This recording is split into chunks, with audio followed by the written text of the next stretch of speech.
Hola, yo soy la doctora María Sol Cabezas Hurtado, médica pediatra, titular de la guardia del Hospital Pirovano e instructora del programa de docencia e instrucción permanente del SAME.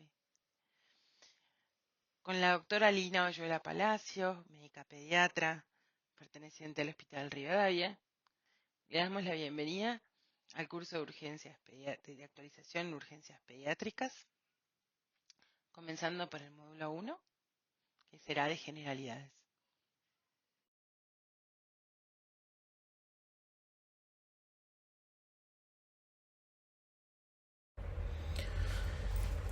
Si algo nos ha quedado claro después de hacer una residencia en pediatría a los pediatras es que nuestra especialidad es en sí misma otra carrera. Nos preparamos para estudiar anatomía, una fisiología que funciona diferente, una forma distinta de evaluar al paciente e inclusive interpretarlo de acuerdo con el contexto, la emocionalidad de la situación y quien los acompaña en ese momento. Cuando repetimos en los cursos que los niños no son adultos en miniatura, no lo decimos en chiste, es muy en serio.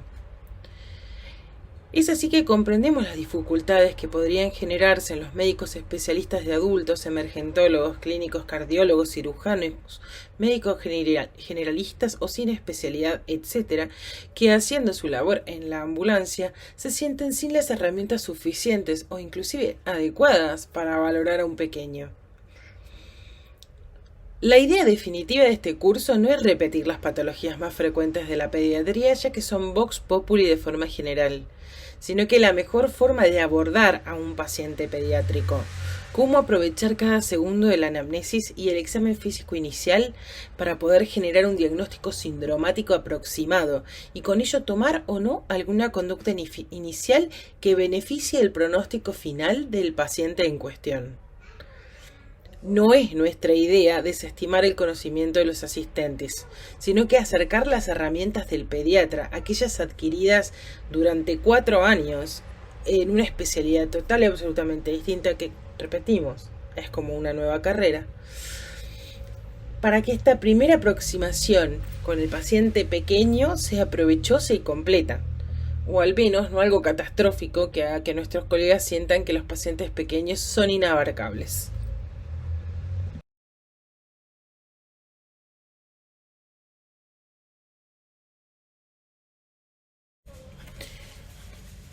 Los objetivos de nuestro primer módulo de este curso serán la evaluación primaria de la escena, en el cual valoraremos rápidamente la escena en la cual se encuentra el paciente, la composición familiar, los intervinientes, aquellos que deben ocuparse del cuidado del niño. Se va a ahondar en aquellos aspectos de la seguridad de la escena, siempre teniendo en cuenta que la seguridad de la escena en el paciente pediátrico no depende siempre de cuestiones estructurales o de violencia en ese momento. En la evaluación secundaria de la escena y del paciente, aprenderemos a realizar una evaluación rápida de los factores de riesgo, tanto biológicos como del entorno del paciente pediátrico, para poder pesquisar aquellos pacientes y factores que darán un mayor riesgo de la patología potencialmente grave.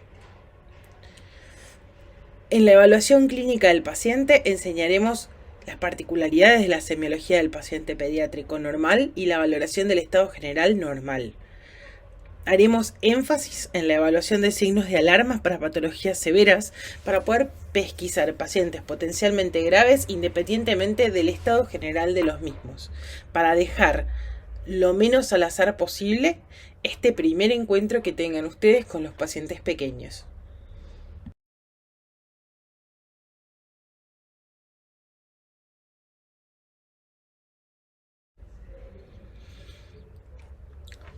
Acostumbrados a las escenas de riesgo estructural o de violencia de los adultos, seguramente si no se ve una escena verdaderamente peligrosa, la seguridad de la misma en el contexto del paciente pediátrico tiende a desestimarse o al menos a subestimarse. Uno puede llegar a no darse cuenta cuán peligroso puede ser una madre en su desesperación, un hermano adolescente asustado o el perro del hogar. En la pediatría, a diferencia de los adultos, el paciente es revisado junto con el adulto que lo acompaña. En muchos casos, especialmente en pacientes pequeños, menores de 5 años, esto puede ocurrir a UPA del mismo. El aprender a manejar esta situación y este acompañante nos da a nosotros la seguridad de la escena casi en su totalidad. No existe tal cosa como remover a la familia con fuerzas de seguridad. No se grita, no se genera mayor pánico o desconfort del que ya existe. De la destreza que tenga yo al entablar este primer vínculo con el adulto a cargo, dependerá la cantidad de información que pueda recabar, ya sea con la anamnesis como con el examen físico, ya que si su cuidador se encuentra alterado, el niño puede percibirlo y llorar, o no permitir la revisación. Sin querer desestimar la capacidad del médico, sabemos bien que difícilmente se haya centrado mucho en la revisación de pacientes que no saben referir de dónde viene su dolor o que lloren durante toda la consulta médica. Son cosas idiosincráticas del paciente pediátrico. Es importante saber cómo está compuesta la familia, quién es el cuidador principal del niño, ya que será quien más información posea, y por sobre todo, quien más y mejor pueda contenerlo. Recordemos siempre que hay algunos casos en los cuales estos cuidadores no necesariamente sean sus propios padres. Por otro lado, cuando muchas veces el principal cuidador del paciente no se encuentra en la escena, puede llegar a predecirse el riesgo de lesiones aún desde antes de ver al paciente. No olvidemos que muchas veces los pacientes quedan en manos de hermanos mayores, abuelos que no pueden seguirlos en todos sus movimientos o inclusive de terceros que no conocen enteramente los riesgos del hogar. Todos estos factores suelen agregar riesgos que pueden servir como predictores de lesiones mayores. A su vez, siempre conviene revisar un poco la escena de forma general, a ojo de pájaro, pero exhaustivamente. Una habitación acondicionada, preparada para niños, segura, generalmente nos puede dar una idea de qué tipo de lesiones no intencionales puede haber sufrido un niño o inclusive antecedentes de lesiones. En caso de tratarse de lesiones desconocidas, el indagar rápidamente sobre la habitación donde se encontraba el niño e inspeccionarla puede dar muchos datos que tal vez el acompañante del mismo no tenga al momento de la llegada del médico. Por ejemplo, si llaman a central por un niño inconsciente, pero no puede precisar más datos, al llegar a la locación, si encuentra un niño inconsciente rodeado de cables o de comprimidos de fármaco, puedo así recabar información muy valiosa para el médico receptor del paciente, que recibirá la misma familia que desconoce las causas de la patología del paciente, pero encima no ha podido observar su hogar y así predecir qué es lo que ha sucedido con su paciente para llegar a una aproximación diagnóstica.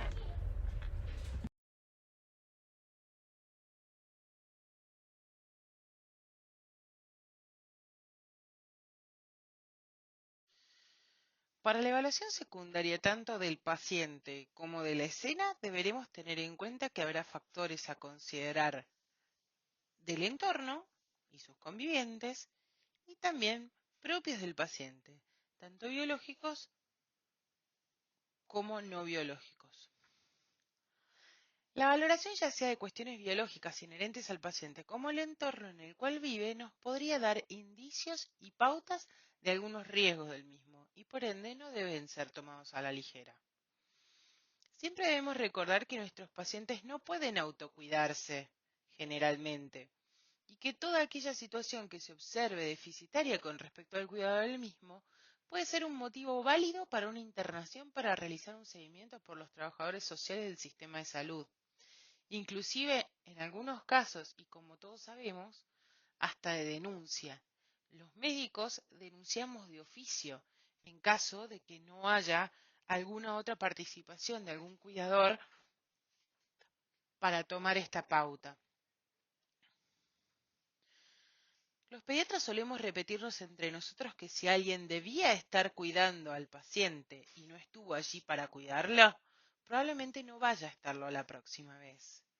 Si bien este tipo de generalidades pueden llegar a sonar duras o frías por nuestra parte o inclusive algunas veces parecieran hasta exageradas, la realidad es que en nuestra experiencia lo que notamos es que en aquellos pacientes que sufren este tipo de lesiones o incidentes en los cuales se ve que fue por falta de cuidado, seguirá sufriendo los mismos. Y lo más probable es que cada vez vayan escalando en riesgo y cada vez vayan escalando más en severidad, siendo de peor pronóstico. Es así que estamos acostumbrados a las internaciones para poder estudiar el entorno del paciente, cuán adecuado es el mismo. No debemos caer en la tan temida oportunidad perdida. Muchas veces nos preguntan a qué llamamos oportunidad perdida. Este es un término acuñado en la pediatría bastante fuerte. Lo usamos como todo y para todo. Generalmente se acuñó en el contexto de la vacunación. Entonces, el ejemplo claro era, el paciente concurría a la guardia para, no sé, evaluarse por alguna patología banal y nosotros pesquisábamos que tal vez le faltaba alguna vacuna y lo enviábamos para el control con la orden para la vacunación y no perder, o inclusive se la dábamos en ese mismo momento, para no perder esta oportunidad en la cual tenemos contacto con el paciente. A nosotras nos gusta usar este término para hacerlo lo más global posible. Si nosotros tenemos un paciente en el cual estamos viendo que sufrió un trauma, no perdemos la oportunidad para hacer prevención de accidentes a futuro. La hacemos en ese momento. Inclusive, en caso de que sospechemos que esto suceda por algún tipo de déficit en la conformación de lo que es su hogar o su familia, utilizamos esta intervención, por breve que sea, para hacer una evaluación exhaustiva del medio en el cual vive y así intentar modificar. Habrá algunas cosas que puedan modificarse por la intervención del profesional, mientras que algunas otras no, y son riesgos biológicos inherentes del paciente que muchas veces no podremos modificar, pero sí debemos pesquisar para tratar de evitar futuros riesgos. Uno de ellos es la prematurez.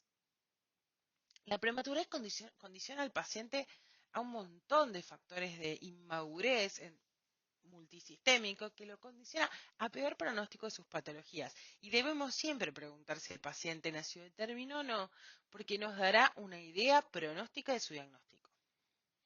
El bajo peso y la desnutrición forman parte casi de este mismo combo, como así los inmunosuprimidos, los cardiópatas, los pacientes con neumopatías crónicas, pacientes con patologías oncohematológicas, aquellos que reciben tratamientos crónicos, especialmente con corticoides, que generalmente tienen afectados una gran cantidad de sus sistemas, aquellos que han tenido múltiples internaciones previas, especialmente si han sido por el mismo caso. A nosotros nos suele suceder mucho en aquellos pacientes que tienen broncoespasmos a repetición o ya crisis asmáticas, que tienen múltiples internaciones previas, generalmente más severas cuanto más pasa el tiempo, y que continúan teniendo los mismos factores predisponentes, desencadenantes en su casa. Ejemplo, padres tabaquistas, quemas de basural cerca. En el caso de los pacientes con hermanos fallecidos o múltiples hermanos fallecidos, deberemos hacer y pesquisar minuciosamente que no sea algo de la orden de lo metabólico o genético. Aquellos pacientes con vacunación incompleta serán sujetos a peores pronósticos en sus patologías. Si bien hoy no corresponde estigmatizar ningún tipo de situación social, sí sabemos que en aquellos pacientes con una situación socioeconómica adversa, un bajo nivel de instrucción de sus cuidadores o aquellos que están institucionalizados o hacinados, generalmente las patologías concurren a la consulta presentando un mayor riesgo de severidad.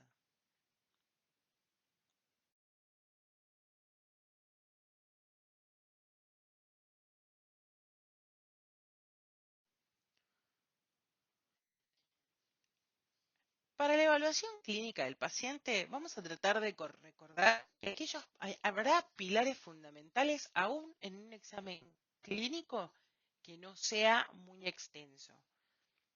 Por rápido que sea el examen físico del paciente, este no tiene por qué ser incompleto. Y esto será algo que tendremos que tener en cuenta para no caer nosotros en las trampas que es revisar rápido. Revisar rápido no tiene por qué dejar de lado al propio paciente. Nosotros en pediatría tenemos preguntas que rápidamente nos hacen enmarcar la severidad de un cuadro y un paciente, ya que engloban sus funciones vitales básicas de forma rápida. Es así que nosotros preguntamos siempre, ¿cómo durmió? ¿Cómo comió? Y si su diuresis y su catarsis es la habitual.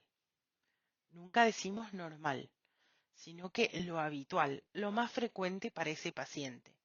A diferencia de los adultos con ritmos circadianos y apetitos tal vez marcados por los horarios y un hábito de diuresis y catarsis que está sujeto a las actividades propias, los niños no tienen aún este ritmo, ni tienen aún este demarcado por horarios, y la realidad es que sus funciones fisiológicas dependen de un estado de maduración. Sin embargo, cada niño en sí mismo tiene un ritmo habitual, y ese ritmo habitual marca cuán sano está. En caso de pesquisar normalidades en alguna de esas tal vez nos encontremos frente a un paciente con un mayor compromiso del estado general. Recordemos que los niños que no duermen nada realmente, o aquellos que duermen mucho cuando generalmente tienen otro ritmo, puede ser que estén perdiendo el ciclo circadiano por dolor, por hipoxia, por molestias. Lo mismo sucede con cómo comen y con el riesgo de deshidratación. Aquellos pacientes que tienen, por ejemplo, mucho dolor, mucha dificultad respiratoria, tendrán dificultades a la hora de comer. Volviendo al caso de hidratación, recordemos que la gastroenteritis, la gastroenterocolitis, la diarrea en pacientes menores de 3 meses por su gran superficie versus peso, puede llegar a ser severa solamente por tener una o dos catarsis más, ya que esto, en el contexto de su bajo peso, puede dejarlo proclive a grandes estados de deshidratación, a pesar de haber tenido una catarsis que, a nuestra impresión, pareciera menos importante de lo que es. Con respecto a la diuresis, queremos, si bien es obvio, recordarle a nuestros colegas que nosotros en niños lactantes que aún no controlan esfínteres, lo que solemos preguntar es ¿cuántos pañales mojó? ¿Hace cuánto le cambiaron este pañal? Si el pañal lo cambiaron, por ejemplo, hace 6 horas y permanece seco, consideramos la oligoanuria.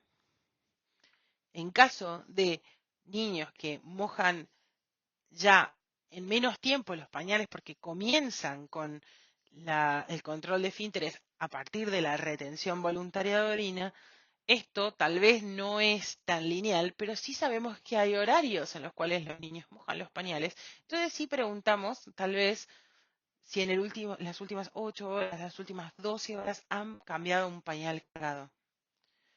Sabemos que esto parece un poquito raro, pero es la forma en la cual nosotros revisamos a nuestros pacientes.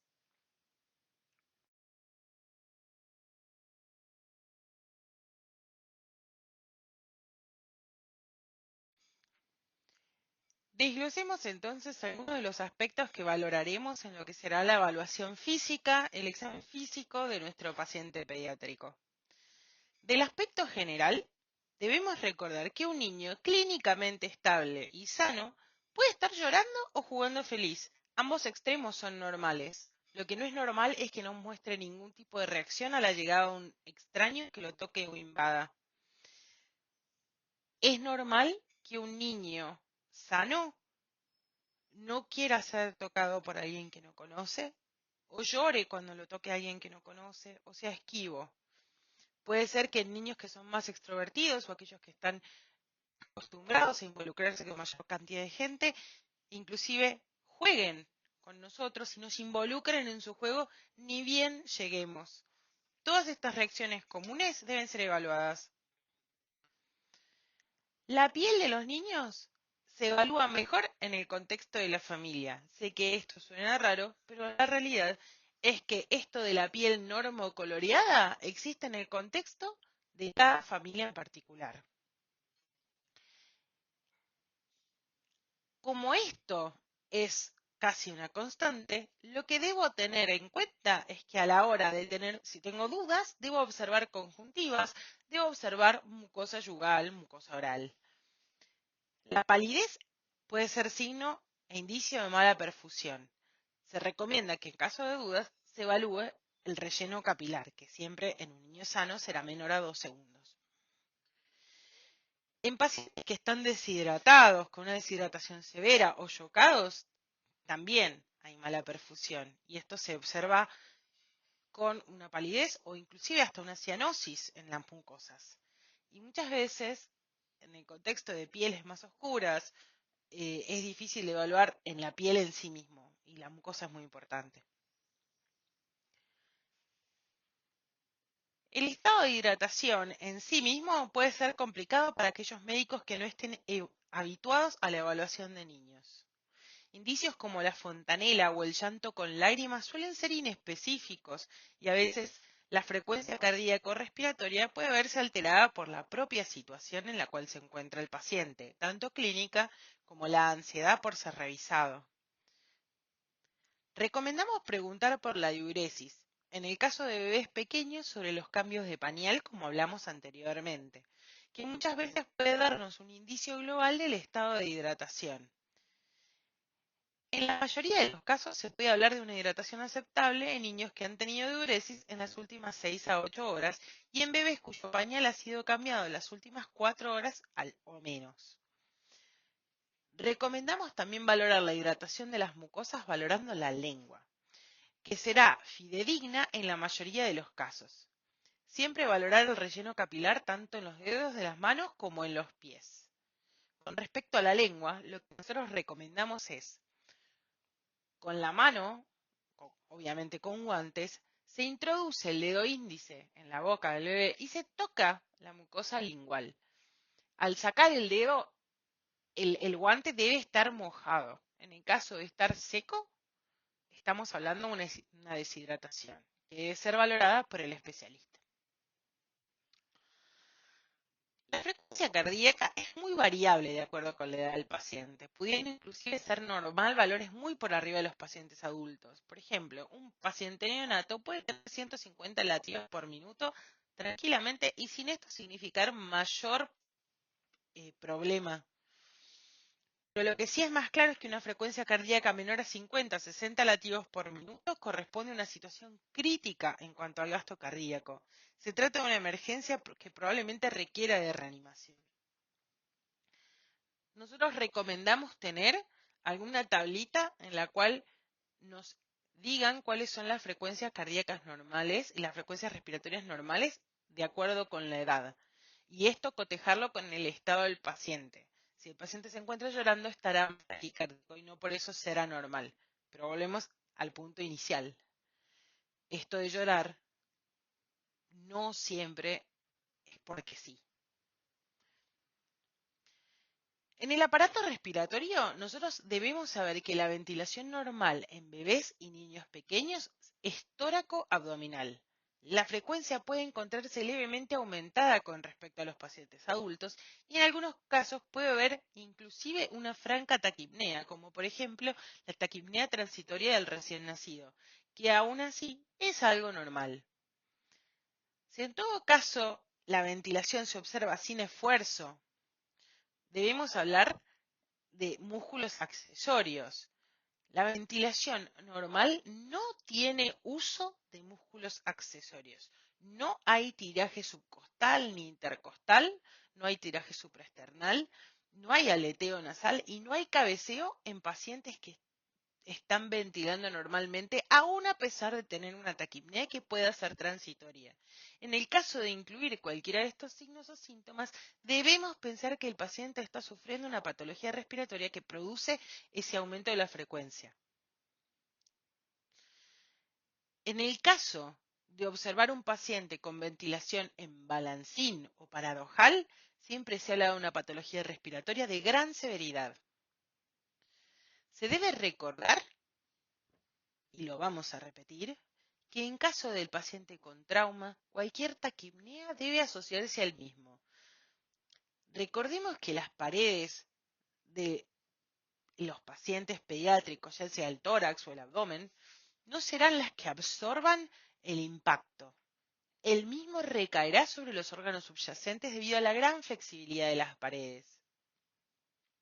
Entonces, si cualquier paciente pediátrico presenta dificultad respiratoria o taquipnea y tenemos como antecedente un trauma, debemos considerar que esto es secundario a ello.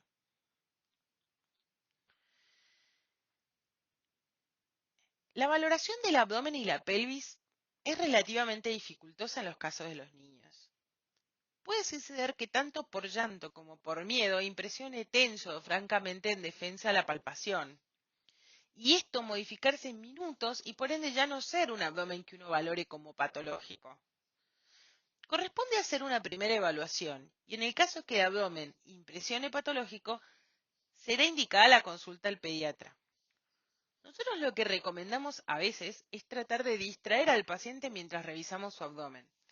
En casos de niños más grandes los hacemos contar, del 1 al 10, en voz alta, del 10 al 1. Y en el caso de niños más pequeños, lo que hacemos a veces es palpar alguna otra zona como para distraerlo y luego palpar el abdomen de forma simultánea. Repasando nuevamente el concepto anterior con respecto al trauma, ante cualquier traumatismo sufrido previamente, todo abdomen que impresione normal deberá ser tratado como tal, asumiéndose un trauma cerrado del mismo. No importa si no impresiona en este momento un mega sangrado. Lo que no podemos hacer es descartar la posibilidad del mismo. Comprendemos que muchas veces el abdomen pediátrico parece algo imposible de valorar sin conocimientos previos. Sin embargo, si nosotros tenemos en cuenta el contexto, será mucho más difícil perdernos de estos signos y síntomas importantes. Dentro de este mismo marco de la valoración del abdomen y de la pelvis, también constará evaluar la diuresis y la catarsis, como dijimos anteriormente, especialmente porque muchas patologías abdominales se verán con alteraciones de esta diuresis y de esta catarsis. Cuando hablamos de extremidades, lo que se valora no es que nos repitan en nuestros movimientos o que hagan fuerza o que nos hagan caso, sino cómo serán los movimientos espontáneos de los pacientes. Si nosotros vemos movimiento en todos los miembros menos uno, debemos asumir que ese miembro está lesionado hasta que se demuestre lo contrario y tratarlo como tal.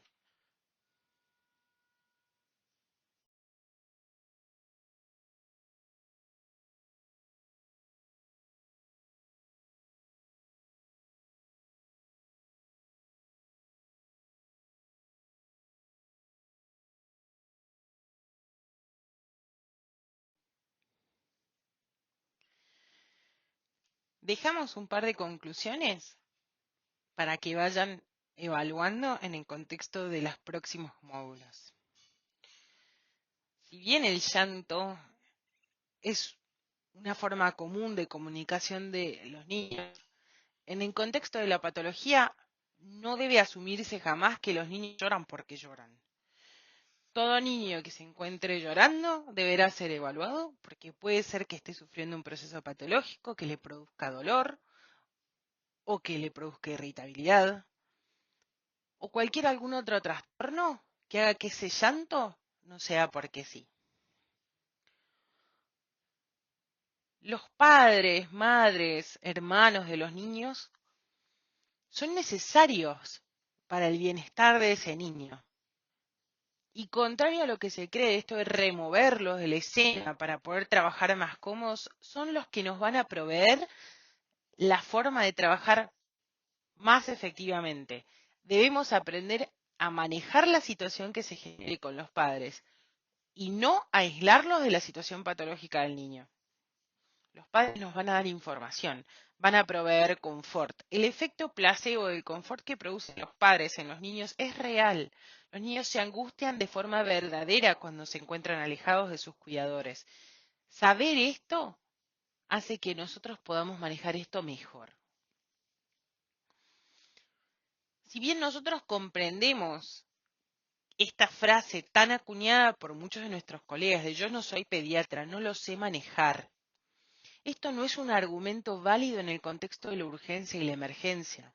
Nosotros somos todos médicos, inclusive los pediatras a la hora de atender una urgencia o una emergencia en un adulto, no podemos escudarnos detrás de este argumento de yo no soy clínico, yo no soy emergentólogo, yo no soy médico de adultos.